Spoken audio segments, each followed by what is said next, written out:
C'est un autre, pas président, mais directeur que nous accueillons, le directeur de Sciences Po Aix, Rostan Mehdi, qui vient nous parler d'un sujet qui transcende beaucoup des conférences qu'on a menées ici, qui est le rapport de la France et la Méditerranée.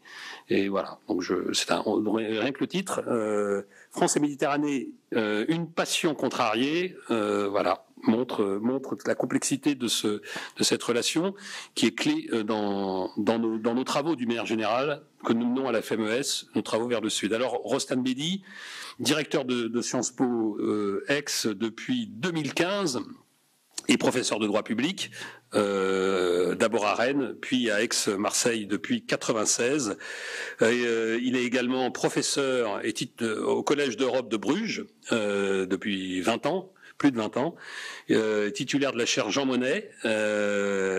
Il a créé un truc que la FMES, qui parle à la FMES, mon cher Rostan, c'est l'école doctorale des juristes méditerranéens. Nous, on a créé les sessions méditerranéennes des jeunes diplômés du 5+5. C'est pas la même ampleur et la même profondeur, mais ça va dans la même démarche et ça m'étonne pas. Et ça rassemble 17 universités de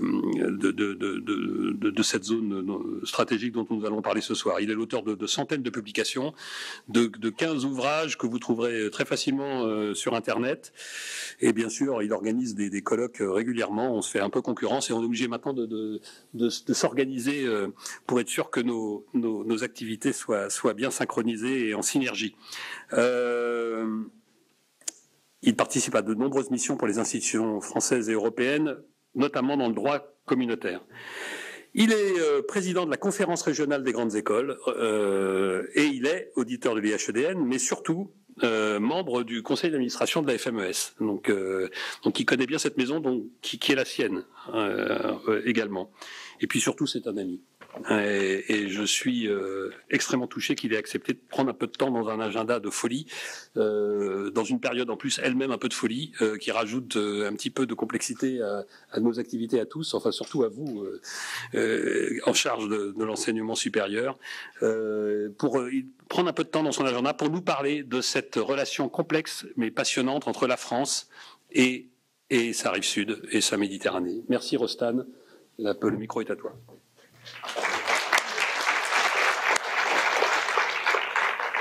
Bien.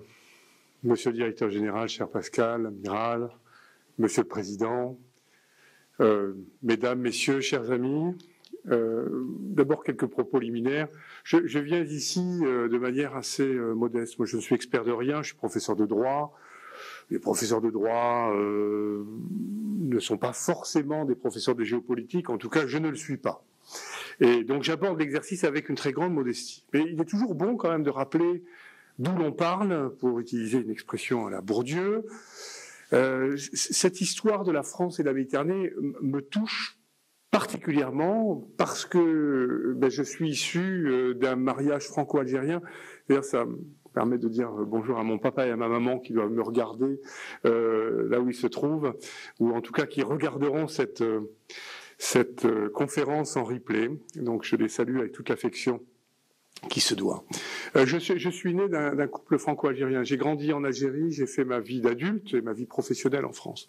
Donc c'est un sujet que la relation de la France à son environnement méditerranéen qui me touche de manière intime.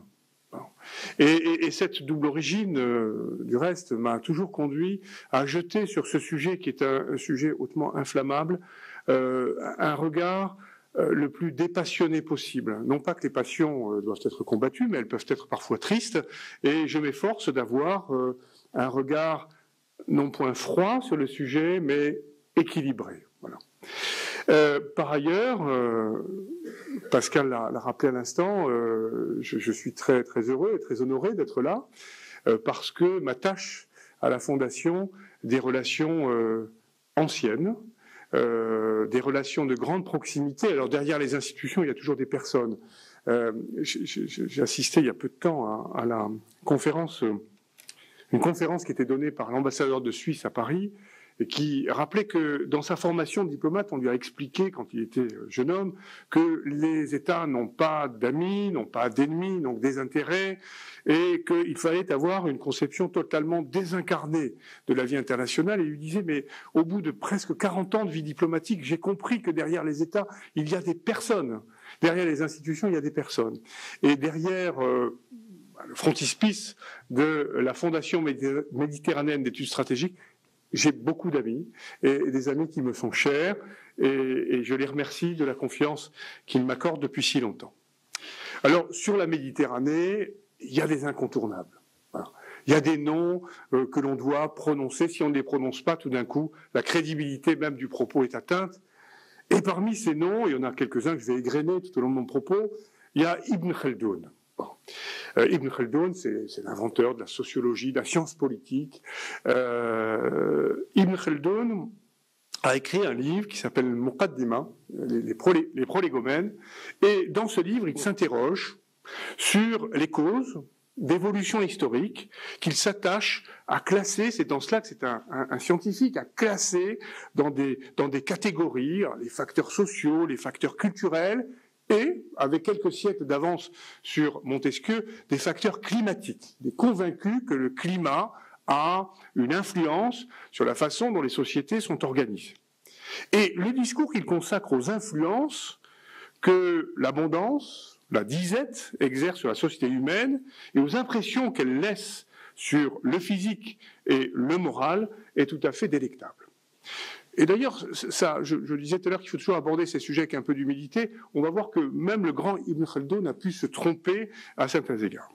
Alors, il réfléchit aux diverses composantes du monde habité et vivable, et dans ce monde habitable, il y a un grain de raisin sur l'eau, dit-il, qui se trouve divisé en plusieurs climats, et notre chère Méditerranée trouve sa place dans ce grain de raisin sur l'eau. C'est, pour Ibn Khaldoun, le quatrième climat. Ce quatrième climat, c'est, selon lui, le plus tempéré. C'est un climat tempéré où rien n'est exagéré. La Méditerranée, pour lui, c'est le monde du juste milieu. Le juste milieu dans le corps des hommes. Alors c'est vrai que le mot arabe pour Méditerranée, c'est le Bahr al-Abyad al-Mutawassat, la mer du milieu, la mer de l'équilibre. Et évidemment, pour Ibn Khaldoun, la tempérance de ce climat, qui incline à la modération, fait qu'en Méditerranée, aucune conduite n'est extrême. C'est peut-être sur ce point que notre sociologue, philosophe, politiste s'est un peu trompé. C'est-à-dire que, à l'épreuve des faits, je ne suis pas sûr que l'on puisse dire, enfin, sérieusement et en observant, même avec beaucoup de bienveillance pour Ibn Khaldoun, cette région, je ne suis pas sûr que l'on puisse dire qu'en Méditerranée, rien n'est jamais extrême. Tout est toujours mesuré et tempéré. D'ailleurs, si on veut s'en convaincre, il suffit de prendre sa voiture et s'essayer à attaquer les bouchons à la sortie de Toulon ou de Marseille vers 18h30. On comprendra assez rapidement qu'Ibn Khaldoun n'en était pas à ce niveau de conscience. Il n'y a pas beaucoup de zones, en effet, qui ont été à ce point éprouvées par une violence qui s'est déclinée elle-même sur tous les modes. Mais on est aussi au cœur d'un paradoxe permanent, c'est-à-dire que la Méditerranée, c'est une matrice lumineuse des grandes philosophies, des grandes religions du livre. La Méditerranée a été donc en même temps une scène de tragédie, d'affrontement et de concorde, parfois tout à fait surprenante. Cela tient probablement au fait que, en Méditerranée, rien n'est jamais joué. C'est un espace maritime, et ce n'est pas des marins que je le rappellerai, bordé de 3 continents. Elle est à la fois un facteur de séparation et de rapprochement. Préparant cette conférence, nous avions un échange tout à l'heure avec Pascal, et on disait qu'effectivement, c'est une zone de contact qui est tout à fait unique entre le monde développé et le monde qui ne l'est pas encore. Et cette ligne de fracture est une ligne de fracture particulièrement perceptible. C'est la Méditerranée le visage torturé d'un microcosme du monde, bordé d'une vingtaine de nations, représentant toutes les formes imaginables d'organisation. Alors, le communisme est derrière nous, mais il fut un temps où vous aviez des régimes qui n'avaient rien à envier à la Corée du Nord, je pense à l'Albanie, de Enver Hoxha, des pays qui avaient fait le choix du socialisme triomphant. Vous aviez des monarchies qui donc voisinaient avec ces démocraties populaires. Alors aujourd'hui, les choses ne se présentent pas exactement de la même manière, mais il n'empêche qu'il y a toujours une très grande diversité d'organisations politiques. Et puis au-delà de cela, il y a une très grande diversité de modèles culturels différents. C'est une zone de diversité religieuse, et on sait à quel point le facteur religieux est un facteur important qui peut parfois d'ailleurs irriter et rendre compliquées les relations internationales dans cette zone du monde. Cette diversité est foisonnante, elle n'est pourtant pas contradictoire, et ça c'est un autre paradoxe que je souhaiterais souligner, elle n'est pourtant pas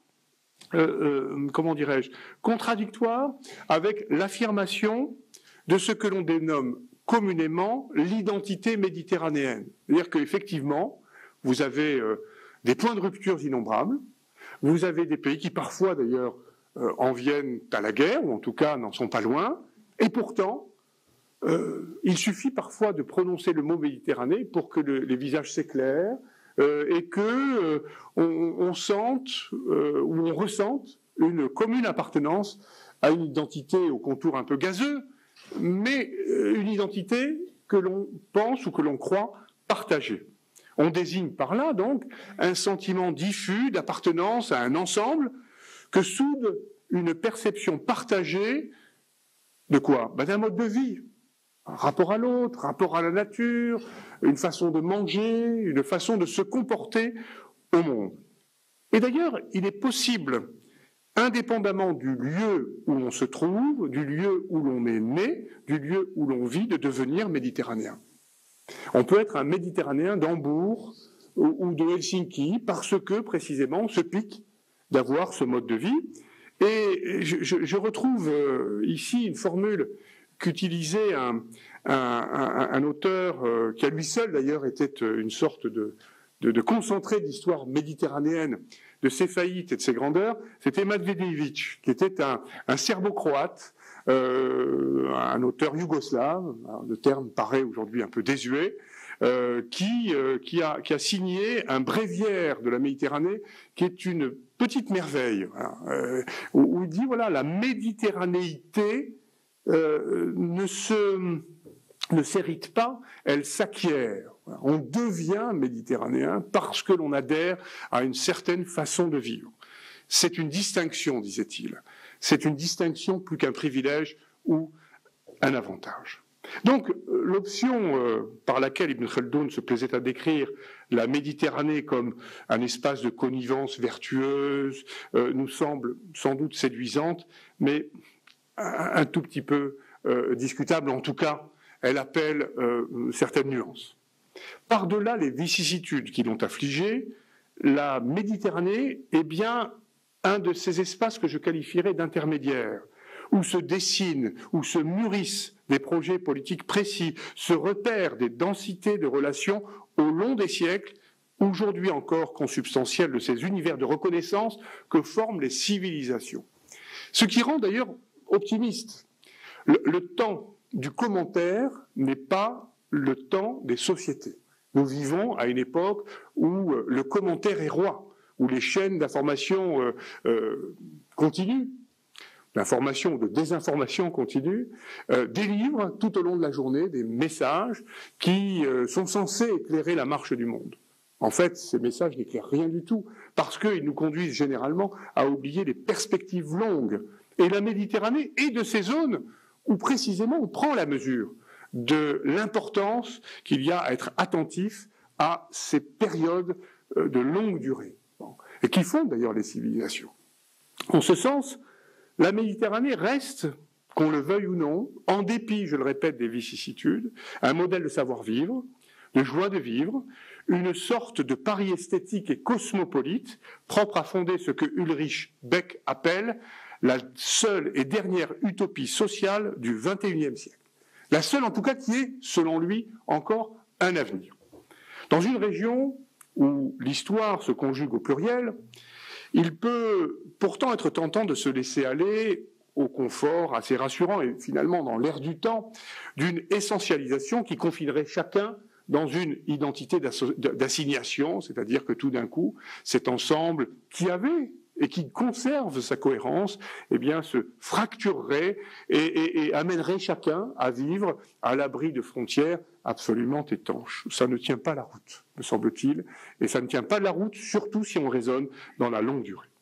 Si l'on refuse le rabougrissement identitaire, qui est un peu dans l'air du temps, il faut le dire, si on refuse ce rabougrissement identitaire, on peut au contraire faire le choix qui consiste à stimuler une décentration de l'analyse, à stimuler une ouverture d'esprit comme condition d'ouverture d'un moment de convergence intellectuelle. Ceci étant posé, où va la Méditerranée ? Où en est la Méditerranée aujourd'hui et comment notre pays, la France, se positionne par rapport à cet espace dont j'ai voulu vous dire, sans doute maladroitement, qu'il est travaillé par des forces contraires, par des forces telluriques, qui en profondeur, depuis des siècles, et sans doute encore pour des siècles, le condamnent à une sorte d'intranquillité permanente. La France et la Méditerranée, ou bien la France dans la Méditerranée ? Je crois que c'est la première question qu'il faut se poser ici. En dépit de leur proximité, ces deux formules n'en sont pas moins profondément différentes l'une de l'autre. La première use d'une conjonction de coordination, habituellement chargée d'unir des éléments essentiellement différents.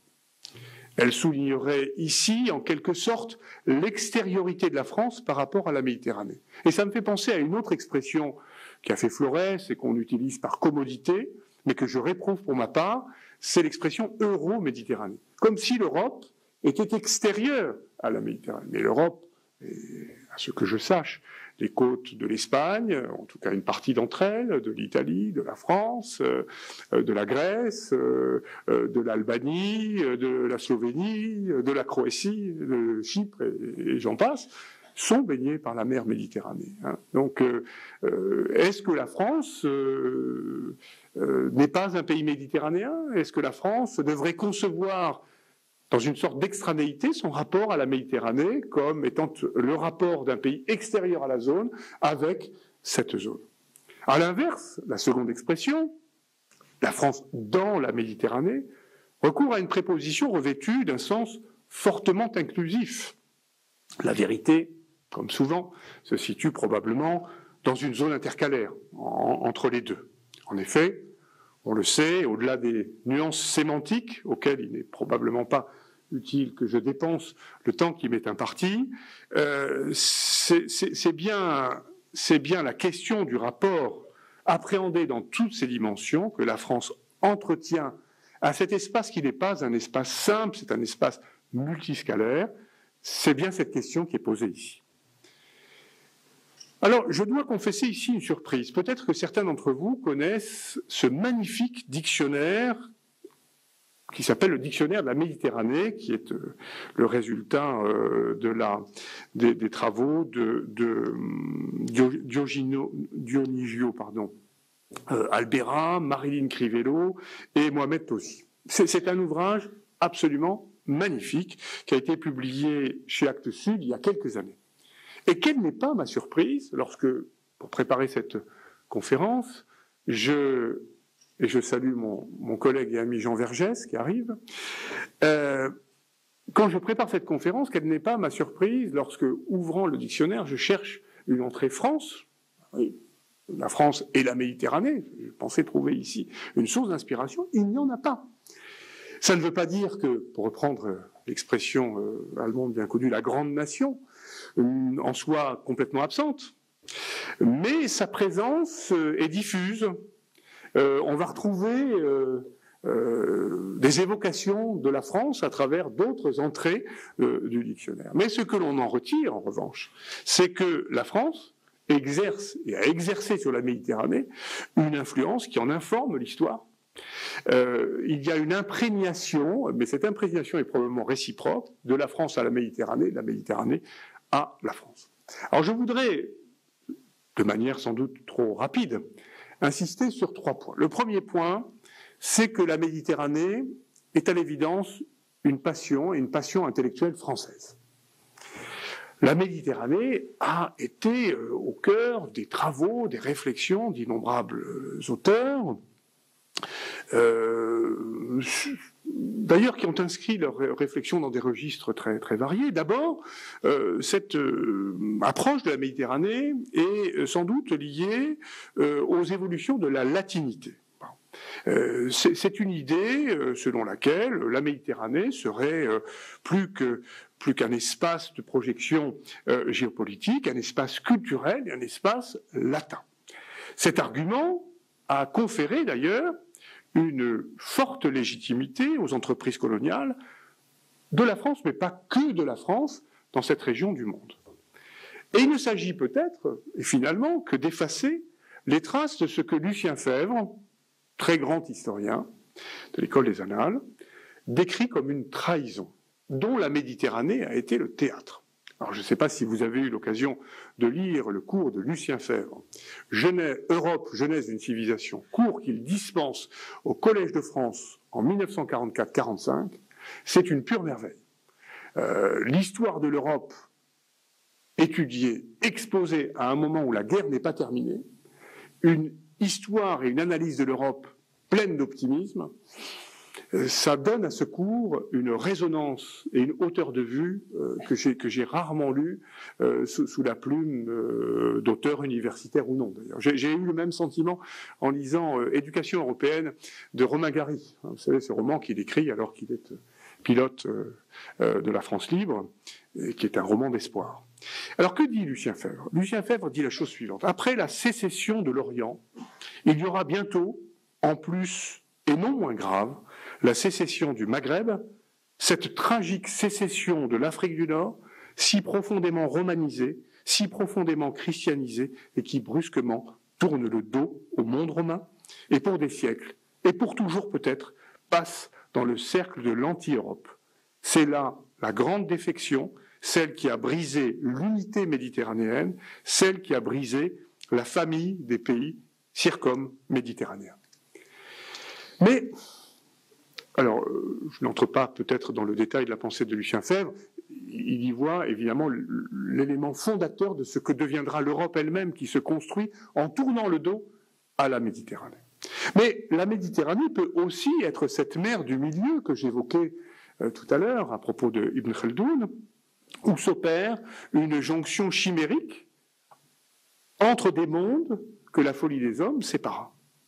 C'est dans ces dispositions d'esprit que Paul Valéry et Albert Camus, par exemple, forgent leur projet méditerranéen.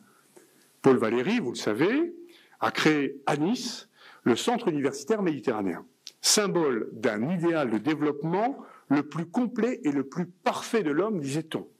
La Méditerranée est alors envisagée comme le lieu où, mieux qu'ailleurs, on a su combiner, nous dit Henri Laurence, la parole et la raison, où une extraordinaire machine à faire de la civilisation a été enclenchée. Camus n'est pas exactement sur la même ligne. Pour Camus, la Méditerranée est le point de rencontre d'un corps et d'un paysage sensible. Le creuset de cette pensée de midi qui transforme le rêve méditerranéen en un véritable combat politique. Récusant l'unilatéralisme et le racialisme de Maurras, Camus revendique une Méditerranée ouverte, attentive et même accueillante. Et je ne verserai pas pour ma part dans le procès anachronique qui est instruit, le procès en colonialisme anachronique qui est instruit contre Albert Camus, mais il est clair que Camus est aussi le fils d'un temps où la Méditerranée était pensée et imaginée par des Européens pour des Européens. Même si je ne veux pas du tout réduire l'humanisme et l'ouverture d'esprit du grand Camus. Dans un autre registre, Braudel, celui des études méditerranéennes, développe une approche novatrice visant à appréhender la Méditerranée comme un espace construit par des circulations sociales, économiques et politiques, comprises dans ses interrelations avec l'Europe, l'Atlantique et le Sahara, second visage de la Méditerranée. Ce qui rejoint évidemment là aussi une discussion que nous avions avant le début de cette conférence, la conférence avant la conférence, où on évoquait les uns et les autres la connexion évidente qu'il y a entre l'Afrique subsaharienne, mais l'Afrique tout court, et le monde méditerranéen. Simplement, même pour Braudel, la Méditerranée reste un lac occidental. C'est un lac occidental dont on comprend, même si Braudel ne le dit pas ainsi, que l'islam est un intrus, voire une contre-Méditerranée, pour reprendre l'image de Lucien Febvre. Ces approches sont ni neutres, ni innocentes. Ce sont des représentations de ce qu'est la Méditerranée, des représentations européennes et françaises de ce qu'est la Méditerranée. Elles sont le produit, à certains égards, de l'esprit du temps. Elles ont forgé cet esprit du temps et elles ont probablement orienté, pour longtemps, la position que la France a eue à l'égard de cet espace. Deuxième idée. La Méditerranée, c'est le cœur battant de l'empire colonial français. La Méditerranée est le creuset du concept même de colonisation. La France y a plus que d'autres pris sa part. En effet, comme le relève Henri Laurence, je le cite, « La géopolitique méditerranéenne du XIXe siècle se construit autour de l'axe nord-sud, de la pénétration française en Méditerranée occidentale, ce qui provoque la frustration impuissante de l'Italie, tardivement unifiée. On le sait, l'Italie n'a jamais réussi à prendre réellement pied de l'autre côté de la Méditerranée, une aventure assez piteuse en Libye. Et maintenant, l'axe ouest-est britannique, continuation de la route des Indes. Effectivement, les Britanniques sont confinés sur la partie la plus orientale de l'espace méditerranéen. Cette séquence s'ouvre par l'ambiguë et néanmoins très intéressante expédition d'Égypte, 1798-1801, et elle s'achève pour la France à l'orée des années 60. Et au cœur de cette séquence, il y a la conquête de l'Algérie. Alors, pour reprendre la formule d'un de mes collègues et amis historiens, Bernie Seb, la conquête de l'Algérie commence presque par hasard. D'ailleurs, les ressorts de cette conquête restent aujourd'hui très discutés. S'agissait-il de s'emparer du trésor du Bey? S'agissait-il de conforter une monarchie qui était fragile? S'agissait-il de rendre à la France, après la fin de la geste impériale, un horizon de conquête internationale? Au fond, peu importe, la conquête se fait. Et cette conquête va installer la France de manière durable en Méditerranée, et dans une position absolument centrale. Et elle occupe non seulement une place centrale en Méditerranée, mais en réalité, elle va occuper une place centrale dans ce qui sera la première mondialisation. Donc, évidemment, c'est un point d'appui considérable pour la puissance française. Et à ce moment-là, la Méditerranée n'est plus tout à fait une mer, au sens international du terme. Elle devient une mer intérieure qui relie les deux rives de la métropole et des colonies. L'appropriation de l'espace, à mesure que l'appropriation de l'espace d'ailleurs se confirme et se conforte, cette réalité devient difficilement contestable. L'appropriation de l'espace se fait souvent de manière violente. La conquête s'étale pratiquement sur 20 ans. Après avoir réduit toute résistance, le colonisateur va procéder par application de la théorie que tous les internationalistes connaissent, la théorie dite des effectivités. On possède ce que l'on occupe. À partir du moment où il y a une administration, un poste de douane, un commissariat de police, un fort, une école, eh bien, on est chez nous. Et on est d'autant plus chez nous que les terres que l'on occupe sont assimilées à des terra nullius. Effectivement, je ne vais pas entrer ici dans un débat qui a fait couler beaucoup d'encre. Effectivement, l'existence de structures étatiques avant la colonisation est sujette à discussion, pour le moins chez les historiens. Pour autant, le fait qu'il n'y ait pas de structure étatique fait-il de ces territoires des terra nullius, c'est-à-dire des terres n'appartenant à personne? Je ne le crois pas. En tout cas, mon avis pèse peu à cet égard. La Cour internationale de justice, dans un avis très célèbre rendu en 1975 sur la question du Sahara occidental, insiste sur le fait que ce ne sont pas des terra nullius. même si ces terres n'étaient pas administrées de manière étatique, on y trouvait des populations socialement et politiquement organisées en tribus et placées sous l'autorité de chefs compétents pour les représenter. Quoi qu'il en soit, l'affirmation coloniale se poursuit et cette politique va conduire à dénier la réalité même de groupes humains cohérents et titulaires de droits préexistants à la conquête et à l'invasion. Absorbés nominalement, c'est-à-dire théoriquement, dans une communauté française qui, en pratique, ne leur reconnaît que peu des attributs de la pleine citoyenneté, ces peuples coloniaux sont artificiellement agrégés à l'héritage commun, et non sans un certain cynisme, passés au tamis de l'expansionnisme impérial, l'idée méditerranéenne en vient à porter la promesse paradoxale d'une destinée conjointe. Bon. Je ne veux pas caricaturer, et on sait à quel point le débat sur l'histoire, la mémoire, les rapports entre l'histoire et la mémoire, on sait à quel point ces débats sont des débats compliqués. Je me contente ici de décrire une réalité à grands traits, et évidemment qu'il faut y introduire de la nuance, et qu'il ne faut pas confondre l'histoire des sociétés et l'histoire des personnes elles-mêmes. C'est une époque au cours de laquelle il y a eu des gens malheureux, des gens heureux, des gens qui se sont mariés, des gens qui ont travaillé, des gens qui ont eu des enfants, des petits-enfants. Voilà, je distingue bien le caractère, comment dirais-je, même si le terme me heurte un peu parce qu'il renvoie à un autre lexique ou à un autre champ lexical, le caractère systémique. Il y a un système de la réalité de la vie sociale quotidienne. C'est pourtant en Méditerranée que la France connaîtra son expérience de décolonisation la plus douloureuse, symboliquement, et la plus coûteuse, politiquement. C'est effectivement en Méditerranée que, à l'exception peut-être de la guerre d'Indochine, mais qui occupe une autre place dans l'imaginaire national, c'est dans cette région du monde que la France va devoir faire face à la décolonisation la plus douloureuse. Bon. Ce qui me permet d'ailleurs d'ouvrir une parenthèse dans mon propos, et qui peut contribuer à taire toute polémique inutile. Je crois que la légitimité d'une cause et la légitimité de la décolonisation peut se discuter, mais bon, l'histoire est un juge assez tranchant à cet égard. La légitimité d'une cause ne doit jamais faire oublier la légitimité, ou en tout cas la réalité des douleurs que l'accomplissement de cette cause a pu engendrer. Et l'histoire de la décolonisation est une histoire douloureuse. Et c'est une histoire douloureuse pour tout le monde. Effectivement, l'accomplissement du dessein consistant à obtenir l'indépendance a engendré d'innombrables souffrances. Et toutes les communautés ont souffert, sans exception. Voilà. Donc, quand je dis que c'est une décolonisation douloureuse, c'est aussi à cela que je fais allusion.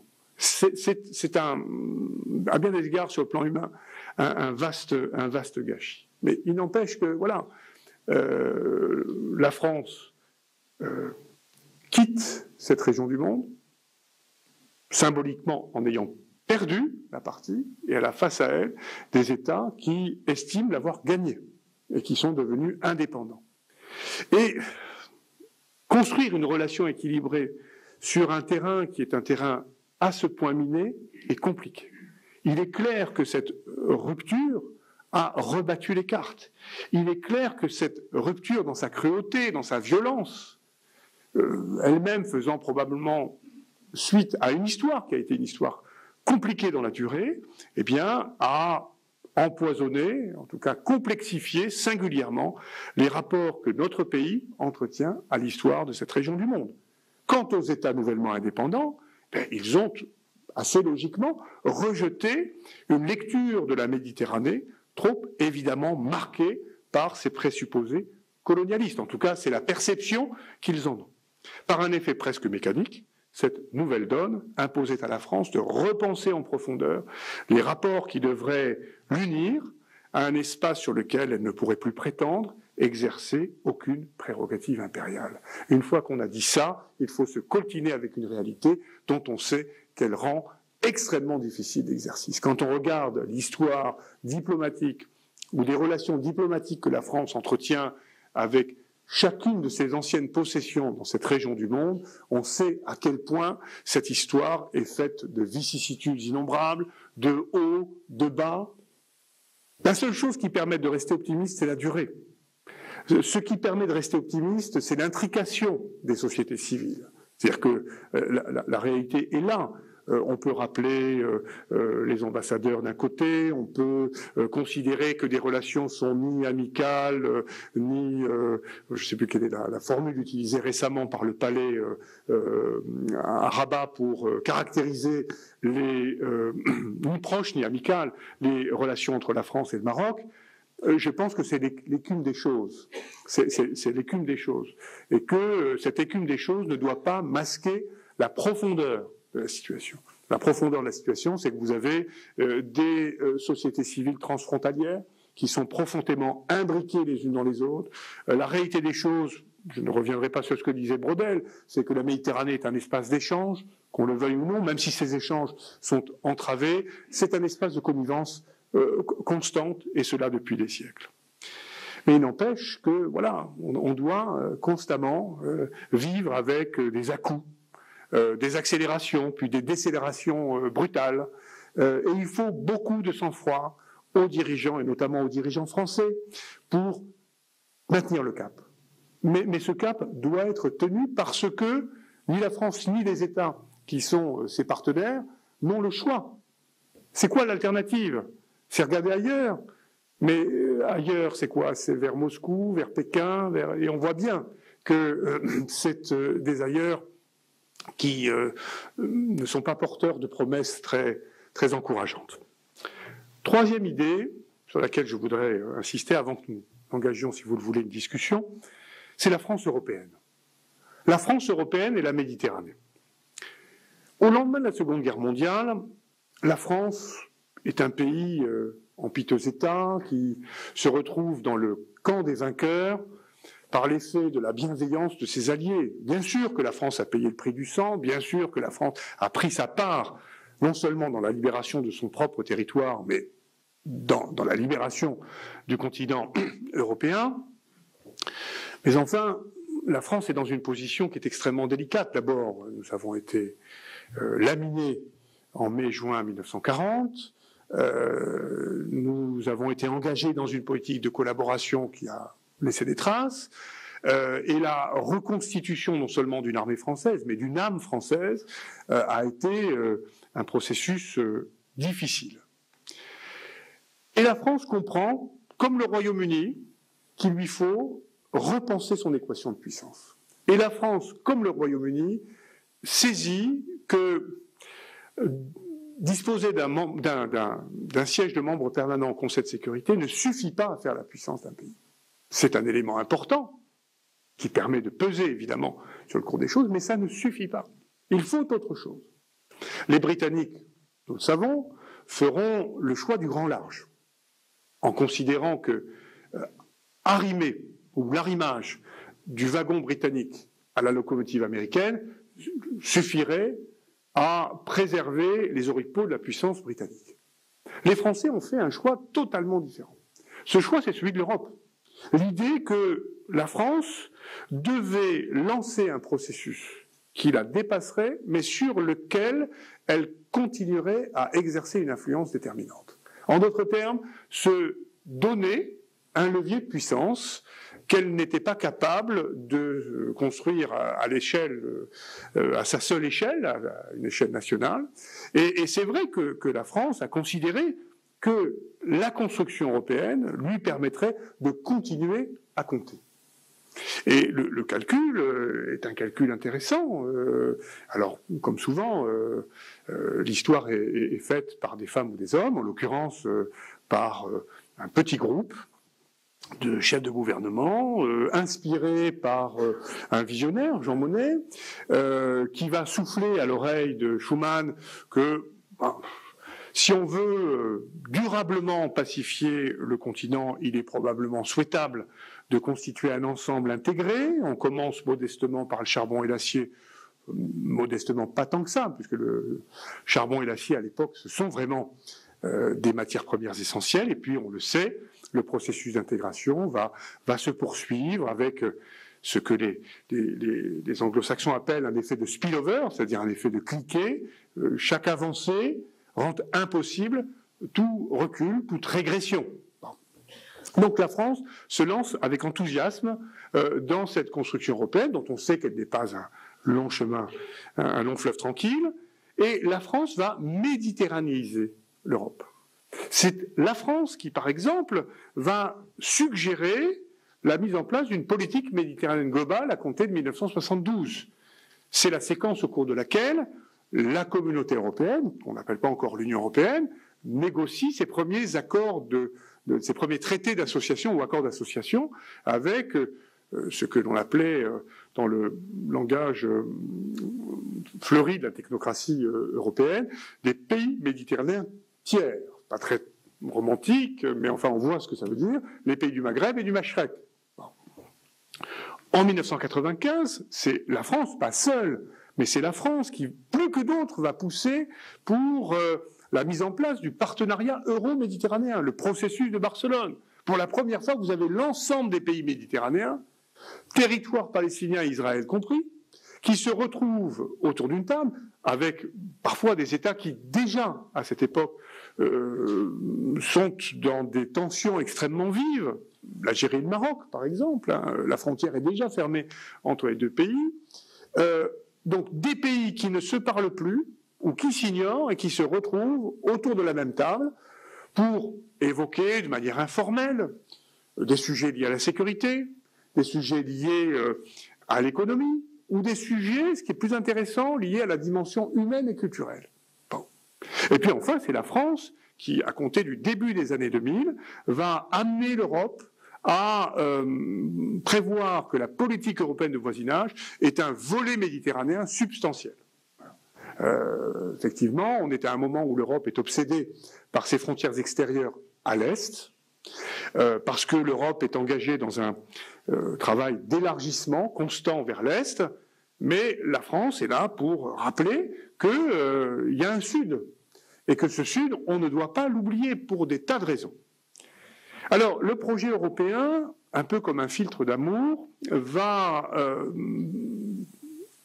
assez largement faciliter les choses pour la France, parce que le filtre européen, PH ou F, hein, selon votre préférence, et la fonction qu'on lui assigne, permet au bout du compte de mettre à distance, de façon d'ailleurs assez salutaire, l'expérience coloniale. C'est-à-dire que tout d'un coup, ça n'est plus... Alors la France continue évidemment à discuter avec ses partenaires, mais le gros de l'effort est porté par l'Europe. Les moyens passent d'abord entre des mains européennes. Les milliards sont des milliards qui sont distribués à coups de chèques signés à Bruxelles. Et effectivement, cette situation ouvre la perspective d'une coopération, le pense-t-on, plus équilibrée et dépassionnée. Puisqu'effectivement, l'Union européenne peut être représentée à Tunis, Alger ou Tripoli ou Rabat par une austère diplomate lettonne, par un docte ambassadeur polonais ou par un fantasque ambassadeur hongrois. Ça ne sera plus nécessairement un espagnol, un italien ou a fortiori un français. Donc la France va s'accommoder de ce projet européen qui lui offre ou qui lui rend, d'une certaine manière, une précieuse ressource d'influence pour qui, comme c'est mon cas, a participé à des projets de coopération entre des pays du Maghreb et l'Union européenne. Personne ne se fait jamais d'illusions, c'est-à-dire que les pays du Maghreb souhaitent travailler avec des experts français la plupart du temps. Mais tout ça se fait sous couvert, sous le fait de l'Union européenne, ce qui rend les choses un peu plus faciles et parfois mieux dotées d'un point de vue financier. Il n'empêche que la France est un pays brillant mais fantasque et parfois, comment dirais-je, travaillé par un activisme brouillon. Dans notre histoire récente, on a fait parfois quelques expériences malheureuses dont on met du temps à se remettre. Et je pense ici à une expérience à laquelle j'ai été d'ailleurs personnellement associé, c'est le projet d'Union pour la Méditerranée. L'Union pour la Méditerranée, c'est une idée assez géniale, lancée par le président Sarkozy, récemment élu, au moment où il la lance. Mais cette très bonne idée, comme souvent les très bonnes idées, va finir par se fracasser sur les arêtes de la réalité politique. Effectivement, ce projet était sous-tendu par l'idée un peu simpliste mais intéressante de renouer d'abord avec une combinaison entre la latinité et l'arabité. Bon, ce sont des notions qu'il faut toujours utiliser avec précaution, car moi qui étais nul en chimie, je me souviens quand même qu'il y a des catégories chimiquement instables, et latinité, arabité, enfin tout ça c'est un peu dangereux, on ne sait pas trop d'ailleurs ce que ça veut dire. Et donc je pense que l'UPM a sans doute succombé aux ambiguïtés idéologiques dont elle était nimbée. Pas que, mais d'abord à cela. Dans sa première mouture, ce dispositif était agencé comme un moyen permettant ou devant permettre à la France de récupérer une liberté d'action dont l'aurait privé son appartenance à une Union européenne dénoncée au passage comme irrémédiablement enlisée dans les excès de la technocratie, du fonctionnalisme. Enfin bon. Et puis surtout, il y a une autre réalité, on est dans l'Europe qui est en train de changer de visage. Le mur de Berlin s'est effondré, il a été renversé, l'Allemagne s'est reconstituée dans ses frontières de 1939, pas tout à fait, mais presque, et puis on a élargi l'Europe. On a déplacé le centre de gravité de l'Europe vers l'Est. Et on a vu en tout cas l'Allemagne récupérer tout d'un coup des marges de manœuvre et de puissance qu'elle avait complètement perdues et qu'on avait complètement occultées. La Mitteleuropa. Donc, vu de Paris, on se dit, ben écoutez, voilà, la Méditerranée, c'est notre aire de rayonnement historique. Et de surcroît, nous avons un avantage, c'est l'avantage culturel. Tout le monde parle français dans cette région du monde. Nous avons une histoire commune, des relations commerciales très, très, très denses. Donc, essayons de faire ce que les Allemands sont en train de faire en Europe centrale et orientale, essayons de nous réemparer de cet espace afin de le modeler à la mesure de ce que commandent nos intérêts. C'était au passage aussi une façon pour le président Sarkozy de solder à peu de frais le dossier turc, puisqu'on est à un moment où on comprend que la Turquie n'entrera jamais dans l'Union européenne. Et effectivement, Sarkozy dit « mais c'est pas grave, vous serez membre de l'Union pour la Méditerranée, vous serez d'ailleurs un des États clés de cette Union pour la Méditerranée. » Simplement, comme dans les mauvais films, comme dans La Folie des Grandeurs, lorsque Don Salluste amène la machine infernale qui est destinée à faire exploser le roi d'Espagne, rien ne fonctionne comme prévu. Voilà. Tout foire. Tout foire pour des raisons d'ailleurs assez faciles à comprendre. La France ne pouvait pas oublier qu'elle était membre de l'Union européenne. La France ne pouvait pas disposer de compétences, parce qu'évidemment, l'Union pour la Méditerranée, telle qu'elle avait été pensée au départ, était destinée à déployer des compétences qui sont des compétences de premier plan. Or, ces compétences sont des compétences qui appartiennent à l'Union européenne. Ça peut être des compétences exclusives ou des compétences partagées. Et quand on est membre de l'Union européenne, on ne peut pas disposer de compétences que l'on a précisément renoncé à exercer lorsque l'on est entré dans l'Union européenne. Donc il a fallu accepter ce réveil douloureux. Et en acceptant ce réveil douloureux, il a fallu en plus passer sous les fourches caudines de tout un tas de pays qu'on a vexés, que l'on a froissés. D'abord les pays méditerranéens, membres de l'Union européenne, l'Espagne, l'Italie, accessoirement la Grèce, et puis une grande puissance méditerranéenne, on a tendance à l'oublier, l'Allemagne. L'Allemagne n'est pas un pays méditerranéen, mais c'est un pays qui investit énormément en Méditerranée. Et Angela Merkel n'était pas du tout prête à s'en laisser compter sur ce point. Donc, il a fallu réintégrer tout cela dans une union pour la Méditerranée reformatée, qui s'appelle désormais Processus euro-méditerranéen, Union pour la Méditerranée. Les États membres de l'Union européenne, y compris ceux qui sont les moins méditerranéens de l'Union européenne, pèsent du même poids que les autres, au moins symboliquement et juridiquement. Et enfin, on a ramassé le périmètre des compétences allouées à cette Union pour la Méditerranée sur des questions qui sont des questions importantes, mais qui sont des questions un peu secondaires, même si elles ne doivent pas être négligées, les autoroutes maritimes, la protection civile, l'université euro-méditerranéenne. Il n'y en a qu'une aujourd'hui à Fès, et la Fondation travaille avec elle, le développement des affaires, enfin, des choses relativement creuses, ou en tout cas assez modestes. Et c'est un échec relatif, mais c'est un échec tout de même de la diplomatie française, qui n'occulte cependant en rien certaines récurrences diplomatiques que l'on aurait tort, et géopolitiques que l'on aurait tort d'ignorer ou d'oublier. Il y a des problématiques qui continuent à se poser, qui continueront à se poser des années durant, qui s'enracinent dans le terreau méditerranéen, et dont la France, peut-être plus que d'autres, a une conscience très aiguë. Les conflits qui s'enquistent un peu partout en Méditerranée, qui nous ont parfois d'ailleurs conduits à nous impliquer directement. Je pense évidemment à la Libye. La question des flux migratoires. Les flux migratoires ne sont pas un problème en tant que tel. Les flux migratoires sont un problème parce qu'ils sont eux-mêmes reliés à d'autres problèmes qui, si ils ne sont pas réglés, vont conduire au fait que ces flux migratoires, sans que ce terme ne comporte, de mon point de vue, aucun jugement de valeur, mais ces flux migratoires vont soumettre les Européens à une pression qui ira croissante. Aucun esprit raisonnable ne peut objectivement contester la réalité de ces flux migratoires. La question est de savoir comment nous entendons les gérer, comment nous entendons les canaliser, comment nous entendons les accompagner. Sachant qu'il y a là quelque chose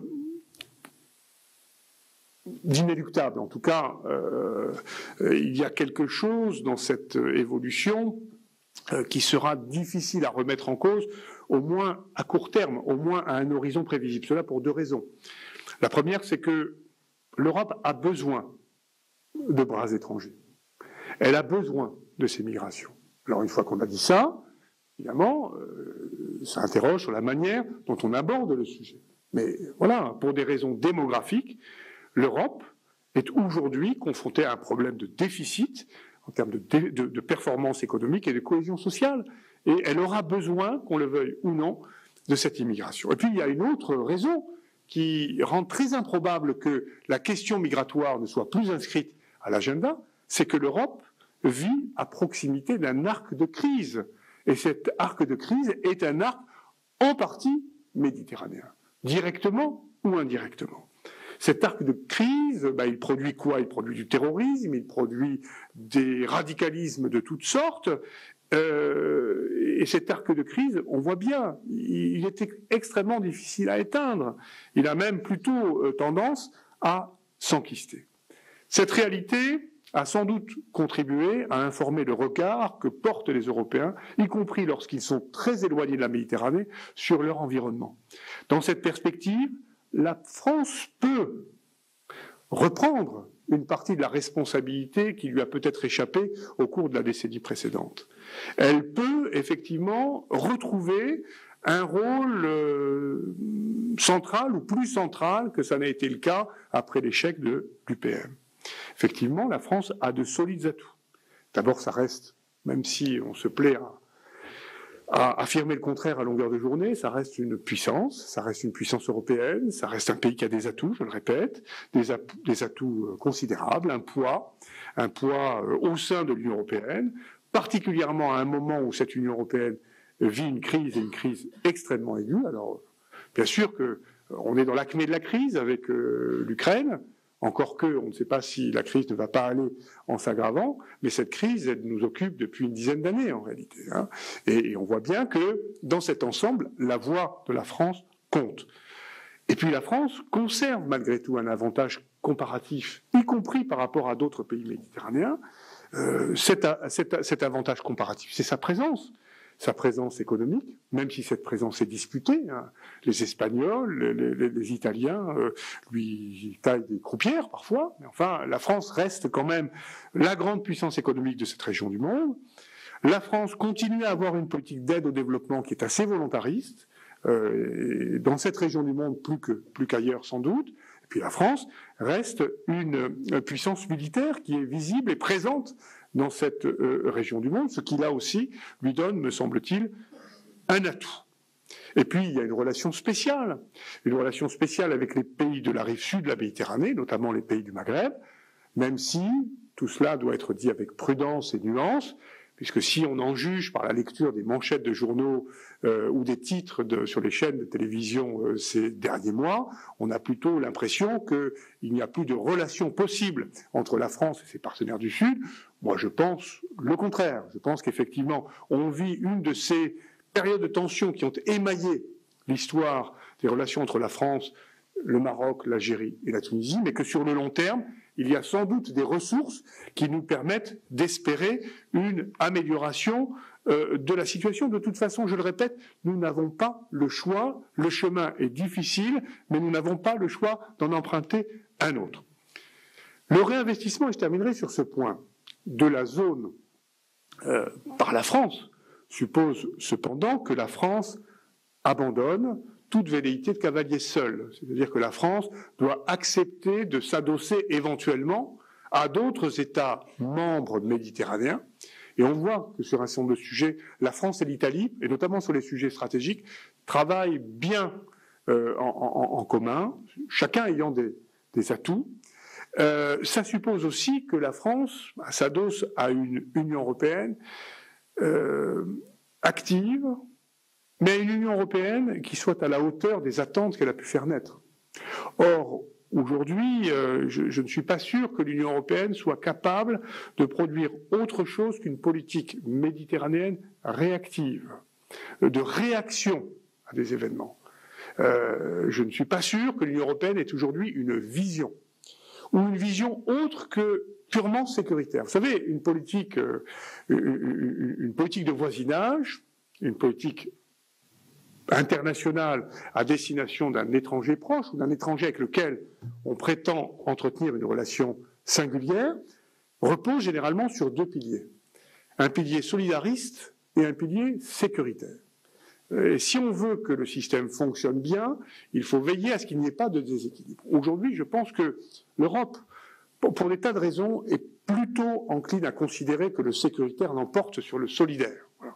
Et je crains que ça finisse par ne nous coûter assez cher. Et puis par ailleurs, il y a une réalité, c'est que l'Union européenne aujourd'hui a les plus grandes difficultés à articuler valeurs, intérêts, autonomie stratégique.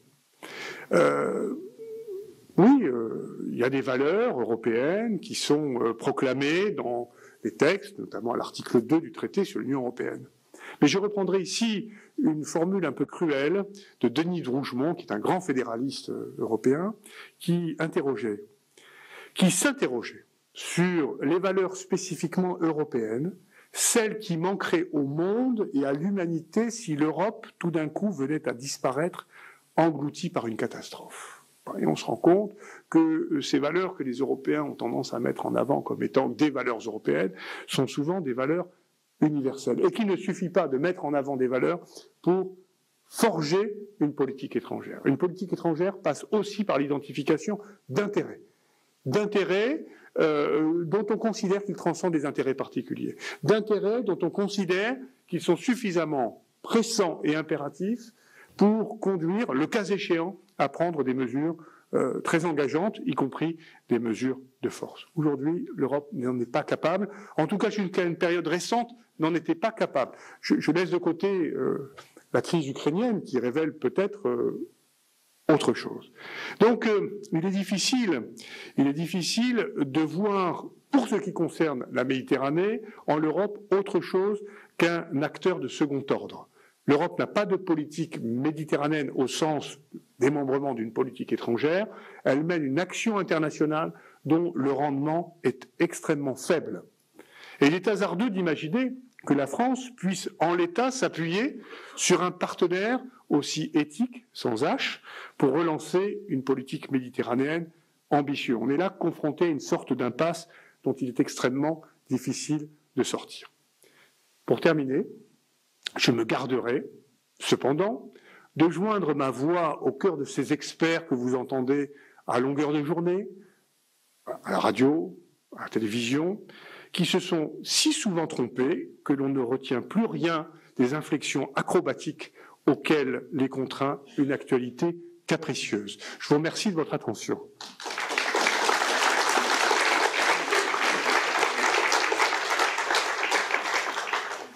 Alors, le micro est là. Alors, évidemment, on va faire comme taper sur le micro. Et si les micros ont une âme, je pense qu'ils n'en peuvent plus de ces conférences qu'on les martyrise. Oui, monsieur. Oui, oui. Mademoiselle. Monsieur là-bas, en haut. 1, 2. Et le fameux 1-2 aussi. 1-2, c'est un test.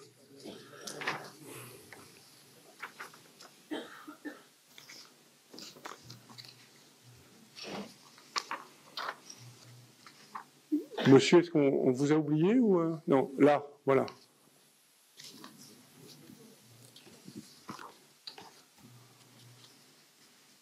Oui, bonsoir. Bonsoir, monsieur. Je vais essayer d'être le plus court possible. Je ne vous entends pas. Je pense que le micro ne marche pas finalement. Si ? Ouais. Alors parlez un peu plus fort. Je recommence. Bonsoir. Question très courte. J'aimerais, en tant que directeur de Sciences Po Aix, est-ce que vous pensez que les intérêts français en Méditerranée puissent être compatibles avec ceux de Madame von der Leyen et ses ambitions en Méditerranée, pour qui son droit en tant qu'Union européenne est supérieur au droit français? Alors, d'abord, je vous remercie de m'indiquer quelle est l'ambition de Madame von der Leyen en Méditerranée. Et ensuite, sans ironie excessive, les intérêts de l'Union européenne ne sont pas la somme des intérêts nationaux, mais plutôt des intérêts qui vont être identifiés comme transcendant les intérêts nationaux. C'est-à-dire qu'à un moment donné, les États vont considérer qu'une décision, qu'une position est peut-être plus importante à tenir collectivement que celle qu'ils auraient pu tenir individuellement. Ça fonctionne comme ça, l'Europe, en fait. C'est-à-dire que l'idée que c'est Bruxelles qui décide est une blague. C'est pas Bruxelles qui décide. Enfin, à Bruxelles, c'est l'addition des 27 États membres. Rien ne se fait sans l'accord des États. Rien ne se fait sans l'accord des États. Rien ne se fait sans l'accord des États, y compris lorsque, comme vous l'avez rappelé, on considère que le droit, qui n'est pas le droit de Mme von der Leyen, mais qui est le droit de l'Union européenne, prime le droit des États membres, est au-dessus du droit des États membres, dans une certaine mesure, puisqu'un État membre a toujours la possibilité de mettre en avant les exigences de son identité nationale, c'est l'expression qui est utilisée dans le traité, l'identité nationale, l'identité constitutionnelle, pour se soustraire à telle ou telle obligation. Donc les choses ne sont pas aussi simples. Et la position de l'Union européenne, c'est la position consensuelle des États qui composent l'Union européenne. Et le problème sur la Méditerranée, c'est que le consensus ne se fait pas. Tout à l'heure, Pascal, toujours avant la conférence, vous allez dire, mais qu'est-ce que vous avez fait avant la conférence? On a beaucoup parlé, évoqué effectivement le point de vue que peuvent avoir des gens qui se situent à des milliers de kilomètres de la Méditerranée, les États baltes, le nord de la Pologne, peut-être même le nord de l'Allemagne, le Danemark, la Suède, la Finlande. Il est difficile de construire un consensus avec des personnes qui n'ont pas ce rapport charnel avec la Méditerranée. Donc ça explique peut-être aussi le fait que l'Union européenne a aujourd'hui un peu de mal à se positionner par rapport à cet espace. Il y a eu une embellie. Cette embellie, c'est au moment des printemps arabes.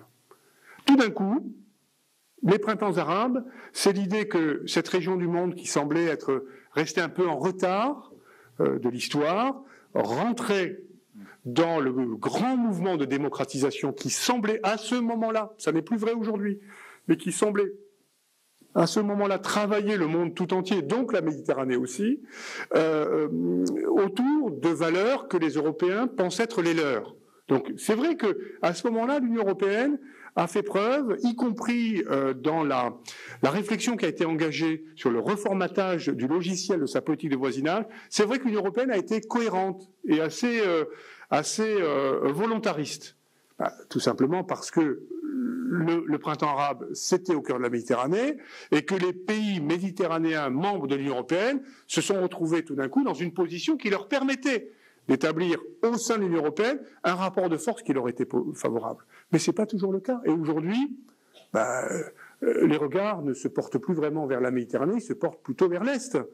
Et donc la politique méditerranéenne, le volet méditerranéen de la politique de voisinage est incontestablement le parent pauvre de la politique de voisinage.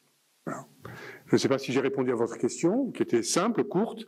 Ma réponse était longue, sans doute trop, mais voilà, j'essayais en tout cas de... Oui, alors, bonsoir. Oui, alors, monsieur, puis après vous passerez de rang en rang. Voilà. Question courte. Je suis Patrick Van Linden, historien. Voilà, une question. Il y a un acteur que vous n'avez pas cité qui me semble assez important dans la clé de la Méditerranée, et j'allais dire de l'Europe également, c'est les États-Unis. Car dans tout le processus que vous avez décrit, on observe quand même que le leader en Méditerranée à tout point de vue, et notamment du point de vue militaire, reste quand même les États-Unis. 56 est une date importante, vous l'avez cité. Le complexe de Suez, oui. Oui, Suez. Ensuite, la décolonisation française et l'occupation de la 6e flotte en Méditerranée est loin d'être négligeable.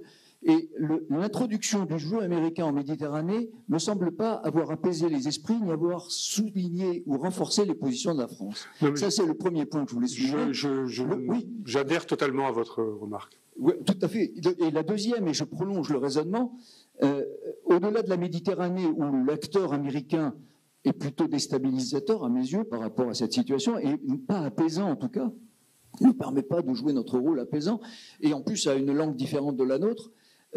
Au niveau de l'Europe, la chose est pareille. Et je reviens à la question sur Van der Leyen. L'Europe elle-même est assez soumise aux États-Unis. Et dans ce cas-là, l'Europe non soumise aux États-Unis sera un très bon acteur en Méditerranée.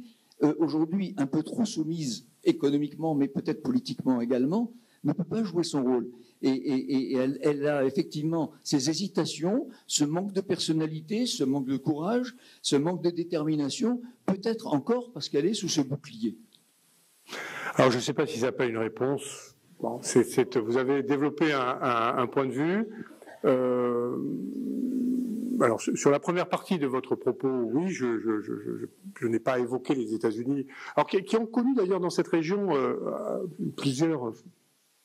Enfin, je vous livre ici une analyse un peu intuitive des choses, mais plusieurs périodes de présence assez évidente, puis d'effacement relatif, et puis là, un retour en force.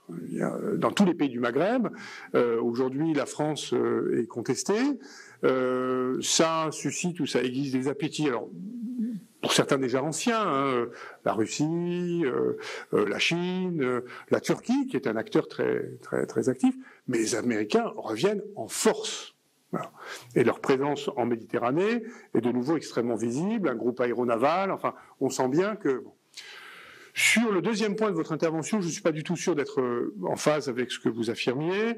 D'abord parce que, autant je pense que derrière les institutions, au revoir monsieur, au revoir madame, derrière les institutions, les États, il y a, comme je le disais tout à l'heure, des hommes et des femmes, autant je crois peu à une lecture anthropomorphique du comportement des États, hypocrites, gentils, méchants, courageux, bon, ça dépend des gens qui sont aux commandes finalement. Est-ce que l'Europe est soumise ou pas aux États-Unis? Je n'en sais rien. Si je pars de l'observation de la situation telle qu'elle se présente aujourd'hui, je pense que notre président a raison d'appeler de ses voeux une autonomie stratégique, mais il y a des temporalités qui ne se recouvrent pas nécessairement. Aujourd'hui, l'Europe est engagé dans une crise qui appelle des décisions rapides, y compris des décisions en termes de réarmement. Nous n'avons pas 40 ou 50 ans à attendre pour être capable de monter une industrie aéronautique européenne qui permette d'équiper toutes nos aviations.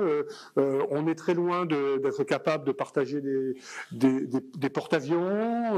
Bon. Donc, et aujourd'hui, cette urgence stratégique fait que les Européens vont vers ceux qui sont les plus à même de répondre à nos attentes et de nous protéger. Bon. Il y avait une conférence avant-hier à Sciences Po Ex sur la crise ukrainienne vue de Roumanie. Le collègue roumain qui s'exprimait n'avait pas tout à fait la même analyse que vous. Il considérait qu'effectivement le parapluie américain était bien plus rassurant que l'ombrelle de poche européenne. C'est pas une question de soumission, c'est une question de fait. En fait. Monsieur, pardon.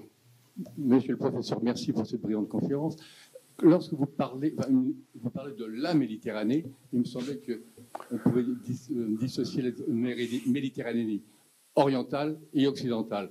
Occidentale, j'ai bien vu que ça s'adaptait parfaitement. Ensuite, mais la Turquie, l'Israël, le Liban, et voire le Bosphore, les Dardanelles et ensuite la mer Noire et la mer d'Azov. Oui, alors. J'ai pas tout. Non, alors vous mettez à jour un syndrome qui guette un certain nombre d'entre nous, c'est le syndrome de l'imposteur. Et à un moment donné, on est toujours percé à jour. Oui, je l'avoue, j'ai un très fort tropisme pour la Méditerranée occidentale pour des tas de raisons et votre propos est absolument juste et justifié. Ce que j'ai dit ce soir concernait, j'avais plutôt à l'esprit les relations que la France entretient avec cette Méditerranée occidentale que celles qu'elle entretient avec la Méditerranée orientale. Alors, il y avait un très bon article dans Var Matin d'hier, effectivement, où j'étais interrogé par, je plaisante en disant très bon article, très très bon article par la qualité du travail journalistique, beaucoup plus que par la qualité des propos que j'y tenais, où j'étais interrogé par le journaliste justement sur la Méditerranée orientale. Pourquoi est-ce que la France, pays philhellène, s'est engagée plutôt du côté de la Grèce que du côté de la Turquie? Pourquoi est-ce que après la terrible explosion dans le port de Beyrouth, le président Macron s'est immédiatement précipité au chevet des Libanais qui en ont bien besoin, et quels sont les ressorts des choix qui ont été faits dans un cas et dans l'autre. Donc j'ai essayé aussi de traiter de cet aspect des choses. Mais je vous le concède, ce soir, je pensais plutôt à la partie ouest de la mer Méditerranée. Oui. Merci, monsieur. Merci d'abord pour cet exposé qui m'a appris beaucoup de choses. Si on imagine une structure euro-méditerranéenne, on ne voit pas trop qu'elle puisse être démocratique. Parce que, bon, en Europe, on a des valeurs démocratiques plutôt laïques, globalement, alors que les autres pays, la plupart des autres pays du sud de la Méditerranée et de l'est de la Méditerranée n'ont pas tout à fait ces mêmes valeurs. Donc, moi, je ne vois que comme possibilité d'avoir des accords de coopération. On ne voit pas un parlement ou une structure démocratique élue au suffrage universel entre tous ces pays. Il existe une assemblée parlementaire euro-méditerranéenne. Peut-être, est-ce que vous l'apprenez ce soir ? Ce que je peux vous confirmer, c'est que cette assemblée parlementaire ne brille pas par le courage des positions qui y sont adoptées. Pour cause, si pour la partie européenne, cette assemblée est composée de députés qui viennent notamment du Parlement européen, qui représentent donc les assemblées démocratiquement élues sur la rive nord, pour le reste, c'est évidemment plus compliqué. La question en creux, enfin dans votre question, il y a la question démocratique, en fait, l'hypothèse démocratique. Est-ce que tout cela a à voir avec la démocratie ? Aujourd'hui, si vous prenez les accords d'association tels qu'ils existent, sans exception, ils contiennent tous le même article par lequel les parties prenantes à l'accord, pour ne vexer personne, je vais prendre l'Égypte et l'Europe, l'Union européenne par exemple, les parties prenantes confirment leur adhésion aux principes de l'état de droit et de la démocratie, tels qu'ils sont garantis par les instruments internationaux, etc.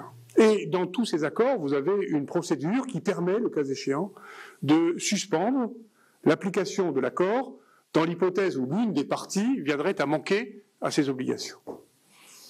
En 50 ans, le nombre de cas dans lesquels ces accords ont été suspendus se compte sur les doigts d'une main et encore, comme dirait l'autre, du baron en pain.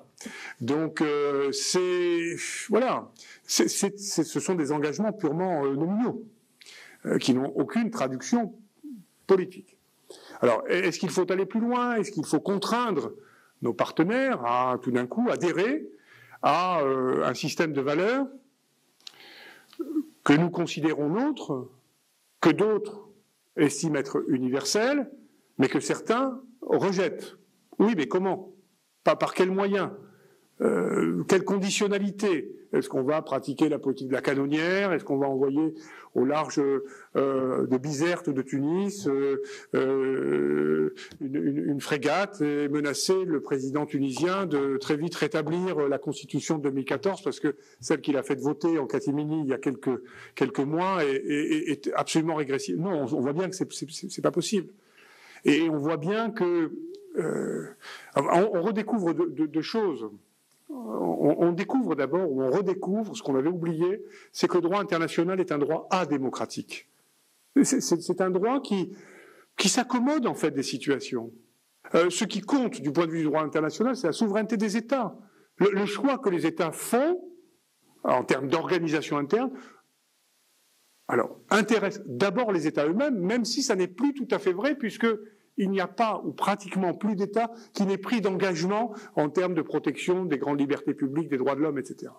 Simplement, s'assurer de l'effectivité du respect de ces obligations, c'est une autre paire de manches. Et puis on découvre que l'hypothèse démocratique est une hypothèse qui a du sens, parce que, on l'a vu à la faveur des grands mouvements qui ont secoué un certain nombre de sociétés du sud de la Méditerranée au cours des 10 dernières années.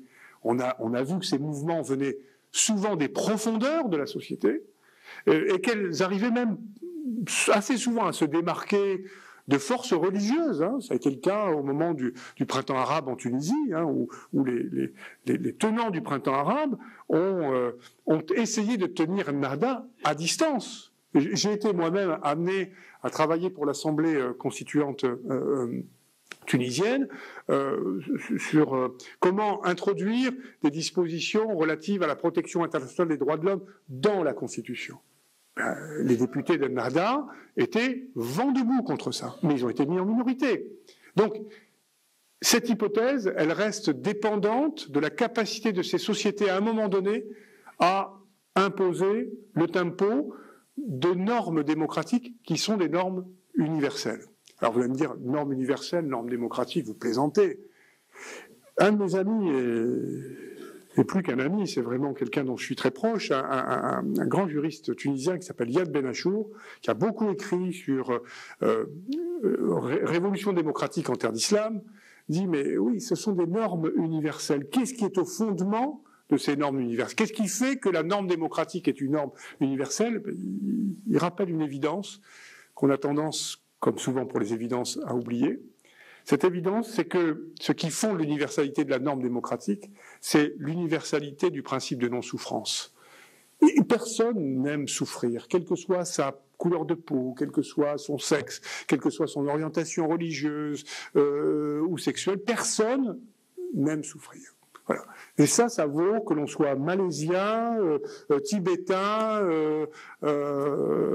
ou burkinabé. Voilà. Et que, à partir de là, ça permet de dérouler, et ça devrait permettre de dérouler un programme politique qui, de surcroît, s'adosse à un certain nombre d'obligations juridiques. C'est-à-dire qu'aujourd'hui, tous les États ont souscrit, ou presque, au pacte des Nations Unies de 1966.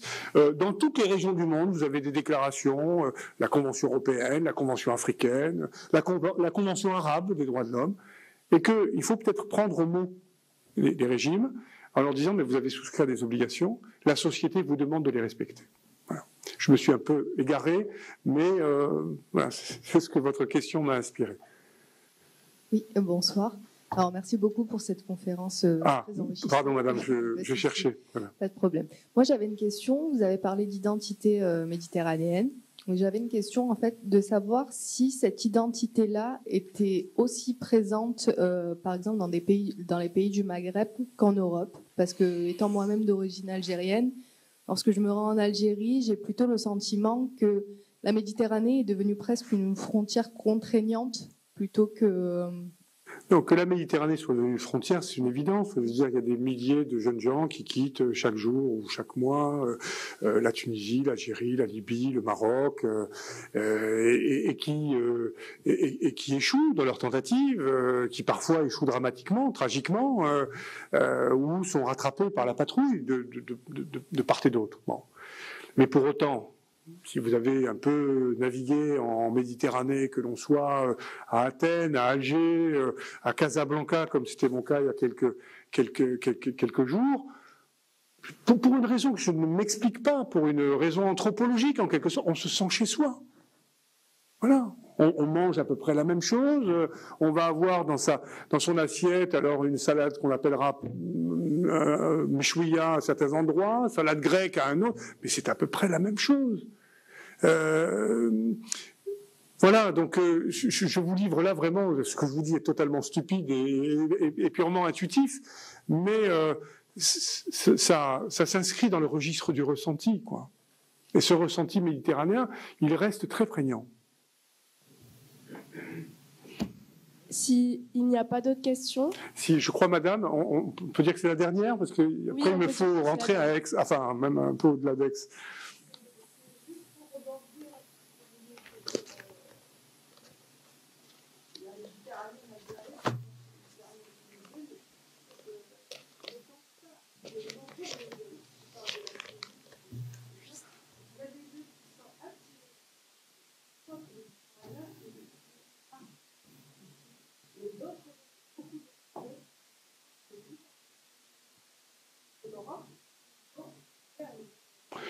Bien sûr, il y a un effet déceptif. D'abord, ces jeunes quittent leur pays pour des raisons sur lesquelles auquel il faudrait sans doute consacrer une conférence en soi, le gaspillage des compétences, plus que la fuite des cerveaux. Le problème numéro un, c'est le gaspillage des compétences. Vous avez des systèmes universitaires qui produisent des centaines de milliers de diplômés chaque année, qui ne trouvent pas sur place de débouchés et qui n'ont pas. Et cette migration est une migration souvent qualifiée. Qui a les moyens intellectuels de se lancer dans cette aventure qui est dangereuse qu'est la migration. Bon. Après, il y a une concurrence. L'Europe est concurrencée aujourd'hui par d'autres espaces. L'Europe a perdu peut-être de son attractivité. C'est un point sur lequel je n'ai pas insisté tout à l'heure. Pour que l'Europe soit un acteur crédible, il faut que ce soit un acteur attractif. Et l'image que l'Europe donne à voir d'elle-même aujourd'hui n'est pas très reluisante. C'est un ensemble qui lui-même est traversé par des crises extrêmement profondes. En Europe, vous avez, depuis quelques années, des régimes dits illibéraux qui arrivent aux affaires, où on s'attaque à la liberté d'expression, où on s'attaque à la liberté académique, où on s'attaque à l'indépendance des juges, où on considère que les libertés syndicales, pour évoquer une actualité plus directe pour nous, sont des libertés qu'on doit pouvoir remettre en cause, alors qu'elles sont garanties par la Convention européenne des droits de l'homme, par la Charte des droits fondamentaux de l'Union européenne et par les constitutions nationales. Donc l'Europe est un continent qui aujourd'hui est travaillé par des crises qui, pour certaines, sont des crises essentielles, en ce sens qu'elles renvoient à l'essence même du projet. Vous avez en face des projets concurrents. Dubaï, c'est très bien rangé, c'est riche, c'est propre, c'est plaisant, la mer y est transparente, voilà. Et donc, effectivement, l'Europe n'est peut-être plus aussi attractive qu'elle ne l'était. Mais ce que je dis là relève de l'évidence. amiral. Merci beaucoup. Merci Pascal. Alors, merci mon cher Ostad, pour cette très très brillante et complète conférence. Moi, ça me fait penser et ta dernière phrase l'illustre, au fait que la Méditerranée n'est plus le cadre d'un face-à-face entre l'Europe et son voisinage sud, mais est devenu un ring, si je puis dire, où interfère le monde entier. On a une moyenne orientalisation de la Méditerranée, on a une américanisation, on a une africanisation aussi de la Méditerranée. Le monde s'est complètement métamorphosé et ça complexifie cette relation qui, comme tu l'as très bien indiqué, est intrinsèquement complexe. Donc on n'a pas fini d'y réfléchir parce que derrière cette complexité un peu intellectuelle, il y a des réalités et des rapports de force qui sont les réalités de demain et qui va bien falloir traiter, comme tu l'as fort bien indiqué. Merci encore, bon retour sur Aix et merci à vous tous.